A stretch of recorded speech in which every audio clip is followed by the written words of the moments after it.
Assalamualaikum warahmatullahi wabarakatuh. Halo kawan-kawan, halo semuanya. Kembali lagi ke Ejal Channel. Terima kasih banyak pada kawan-kawan yang telah mengklik dan menonton video kami. Dan pada pertemuan kali ini kami akan membahas mengenai tentang tanaman kemangi, dimana kegiatan pada sore kali ini kita adalah melakukan pemanenan, tapi bukan yang di bagian sini, melainkan di sini saya akan berbicara mengenai budidaya kemangi, yang dimana updatean pertumbuhan dari tanaman kemangi kita usia kurang lebih kepanenan ke-9 ya, 9 menuju 10 itu kurang lebih 14 minggu. Nah, usia 14 minggu yang dimana kita budidayakan tanaman kemanginya tampaknya kayak gini ya kawan-kawan. Nah, tampak kayak gini menandakan tanaman kemangi ini kurang subur dan kurang bagus ya.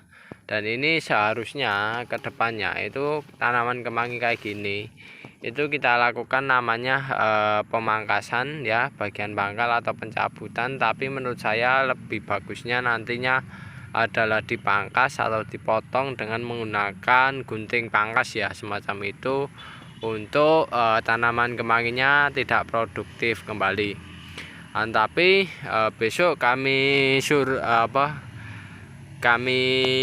lihat-lihat lebih dahulu ya, kita paneni yang sekiranya masih bagus, masih layak jual, kita jual ya, selakunya saja. Kan tapi ini sudah tidak bagus secara kualitas ya kan kawan, karena sudah panenan ke-10 dan kondisinya sudah tertutup tanaman cabai, yang menjadikan tanaman kemangi ini kondisinya kayak gini. Daunnya menguning, kurang sinar, pertumbuhannya melambat ya di kepanenan 10. Dan ini wajar kan karena kemarin saya pernah membudidayakan kemangi itu paling mentok itu panenan ke-13. Panenan 10 itu ya sudah menurut saya sudah bagus lah, bisa sampai panenan ke-10 ini kan semacam itu. Dan kondisinya semacam ini secara tumpang sari. Ini alangkah baiknya setelah dilakukan pemanenan itu dipangkas saja, dihilangkan tanaman kemanginya. Agar apa? Agar kondisinya tidak lembab ya, karena kondisi tanaman kemangi semacam ini kalau kita biarkan akan memunculkan bunga, yang dimana bunga ini akan menimbulkan atau memancarkan bau yang itu sangat disukai oleh hewan-hewan kecil ya kan kawan. Hewan-hewan kecil akan mencari madu dan lain sebagainya. Nah, di situ nantinya tanaman itu yang saya takutkan atau yang saya khawatirkan, serangga yang mendekati ini itu menjadi sebuah vektor ya, vektor bagi penyakit dari tanaman yang menyerang cabai ya, vektor. Jadi dia adalah istilahnya serangga yang saya takutkan ada serangga itu nantinya sebagai media untuk penyebaran penyakit maupun penyebaran virus dan lain sebagainya. Nah, semacam itu. Tapi yang jelas penyebaran penyakit yang saya takutkan yang berada dari luar lingkup tanaman cabai menuju ke sini, dan nantinya yang saya takutkan nanti setelah menuju ke tanaman kemangi akan menyebar ke tanaman cabai. Nah, sedangkan di usia yang ke pamanenan ke-10 ini tanaman cabai sudah berbuah lebat. Kan bisa lihat ini berbuah lebat di saat puasa pertama kali ya, tahun 2023, puasa Ramadan di hari pertama kali. Nah, ini kondisinya semacam ini tanaman cabenya. Nah, sedangkan tanaman kemanginya, nah ini sudah di usia kepanenan ke-10 dan ini harus dihilangkan, harus dibersihkan agar nantinya kita tidak kewalahan dalam mencegah terjadinya penyakit yang menyerang tanaman cabai ini kan kawan, semacam itu. Dan ini setelah bersih ya. Setelah bersih ya, ini tanaman dihilangkan. Lubang tengah ini ya kan kawan, lubang tengah ini bisa digunakan untuk penaburan pupuk ya, penaburan pupuk secara padat ya di bagian antara tanaman cabai, dan nantinya pupuk tersebut kena hujan atau kena air, lama-kelamaan menyerap, si akar cabai ini akan menyerap di bagian tengah sini. Karena sejatinya akar cabai itu sendiri penyebarannya kan bisa dilihat dari percabangan tanamannya ya. Paling pucuk dari tanaman cabai ini ya, contohnya kayak gini, nanti itu penyebarannya kurang lebih nanti akarnya lebih sesuai dengan lebar dari si tanaman cabai itu sendiri.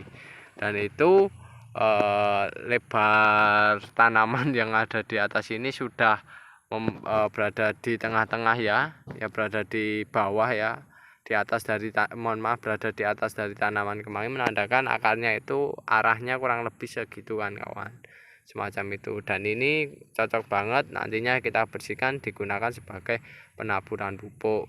Dan kemanginya ya sudah kita membudidayakan atau membibitkan kembali semacam itu kan kawan. Dan inilah yang saya bilangkan, bahwasanya saya tekankan di panen 10 kita stop produksi, kita beralih ke tempat yang lain yang belum atau yang tidak mengganggu pertumbuhan dari tanaman cabai tersebut, semacam itu kan kawan. Dan alhamdulillahnya kemarin cabai yang kita panen ini alhamdulillah hasilnya sudah lumayan. Dan ini sudah ada tanda-tanda cabainya sudah mulai agak memerah ya, itu tandanya waktunya kita panen cabai untuk hari berikutnya kan kawan. Dan yang jelas ini stop produksi, jangan dilanjutkan lagi karena takutnya mengganggu si tanaman cabai, dan yang jelas kurang efektif ya dalam menghasilkan daun maupun batang ya pada tanaman kemangi, macam itu kan. Karena kemarin ya kan kami saya analisis untuk biaya pupuk dan lain sebagainya, itu biayanya sudah melebihi 30% ya dari hasil yang dihasilkan ini kan kawan. Itu menandakan kalau sudah 30% ya, prinsip kami dalam manajemen ya, atau ini layak untuk dilakukan pemanenan kembali atau tidak ya, itu prinsip saya adalah maksimal biaya produksi itu 30% kan kawan, semacam itu. Sedangkan kemarin tanaman kemanginya ini sudah lebih dari 30% kan kawan, semacam itu ya dari biaya produksinya, semacam itu kan kawan. Oleh sebab itu kami memutuskan untuk tanaman kemangi ini untuk kita stop saja, kita fokus ke tanaman cabai dan kita lakukan budidaya tanaman kemangi di lahan yang baru kan, di lahan yang baru, bedengan baru yang dimana tanaman cabai itu sendiri belum tumbuh besar kan kawan, semacam itu. Dan ini alhamdulillahnya selama perjalanan kita melakukan budidaya kemangi ini, itu kita dapat untung yang cukup banyak, dan alhamdulillah tidak rugi ya kan kawan, hitungannya semacam itu. Meskipun yang terakhir kemarin biaya produksinya banyak tapi tidak rugi kan kawan. Tapi secara keseluruhan, secara data yang kita peroleh, data yang kita lihat dan kita analisis, itu sangat menguntungkan kawan-kawan, semacam itu, sangat menguntungkan. Karena ya itu kan kawan, tanaman kemangi ini adalah salah satu komoditas yang luar biasa menurut saya ya kan, yang patut kita kembangkan dan kita jaga ya. Kita jaga benihnya kan agar benihnya itu tidak dikomersilkan kan semacam itu. Kalau semisal dikomersilkan sedangkan kita tidak bisa memproduksi sendiri, nah itu yang menjadi kendala lagi atau masalah lagi bagi seorang petani kan kawan, semacam itu.